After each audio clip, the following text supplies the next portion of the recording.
Halo, kita berjumpa lagi dalam page kebun ISA, kebun ikut suka aku.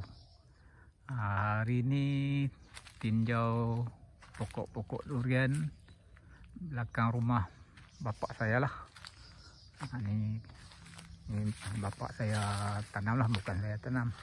Saya tolong sikit macam tu je. Ini kebun dia. Jadi dia usahakan secara orang tua. Orang tua umur dah 90 lebih. Pokok durian dia okey. Dah berbunga banyak pokok juga. Ini mungkin kanyau lah yang tangkai panjang. Tengok tangkai dia pun panjang sejengkal, tangkai panjang kot. Agak aja lah. Kebun ni bebas racun, bebas racun serangga, racun kulat, tak pernah bubuh racun apa pun, racun kimia tak pernah. Yang matilah. Ni mati. Yang ni mati. Tak kisah, matilah. Racun tak main. Inilah. Ni tu kursi. Bila dia buat kerja, dia penat letih, dia duduk. Pokok pun dah berbunga.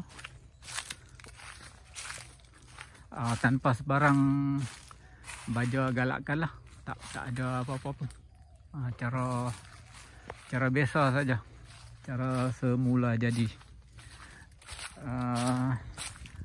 Macam mendung pula hari ni, macam mendung pula. Masalah hujan lah. Bila pokok durian berbunga, bila hujan datang, bunga luruh, buah yang kecil-kecil dulu pun luruh disebabkan nitrogen free yang dibawa oleh hujan. Bila nitrogen lebih, pokok akan berpucuk.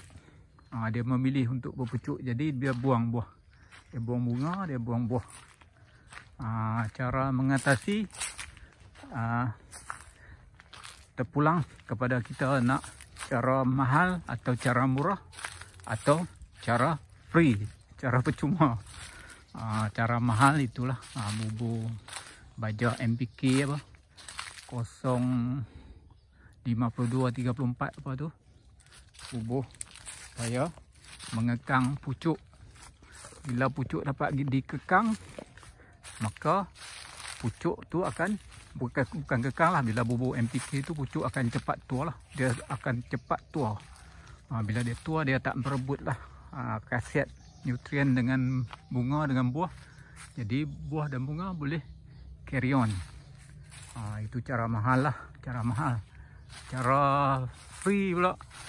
Cara free, ini bergantung kepada kita lah. Kebun ikut suka aku, kita nak cara free atau cara mahal. Cara free, ini dia. Inilah. Nampak pipe ni, pipe pergi merata. Ada pipe belakang tu.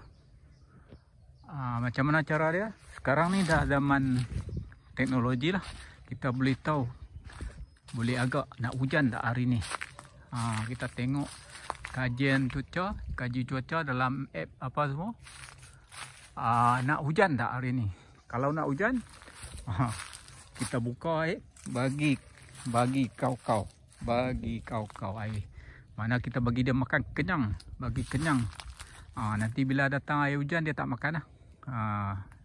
Macam itulah teori dia. Betul ke tidak itu ISA ikut suka aku. Tapi nampaknya berhasil lah. Dah nampak duri tu, buah. Dah dapat duri dah. Cara free itulah. Tengok kaji cuaca hari ni, nak hujan tak? Kalau nak hujan, bubuh. Bagi dia makan kenyang-kenyang. Bagi dia kenyang air tu. Bila datang air hujan nanti dia yang bawa nitrogen tu, dia tak makan lah. Jadi selamat lah. Bunga tak luruh. Dah dapat buah kecil-kecil. Tapi jangan yakin sangat lah. Buah besar lengan, besar menumbuk pun luruh lagi kadang-kadang. Tapi harap-harap dapat lah ni. Okey, kita jumpa lagi di lain siaran. Cukup dulu untuk hari ini.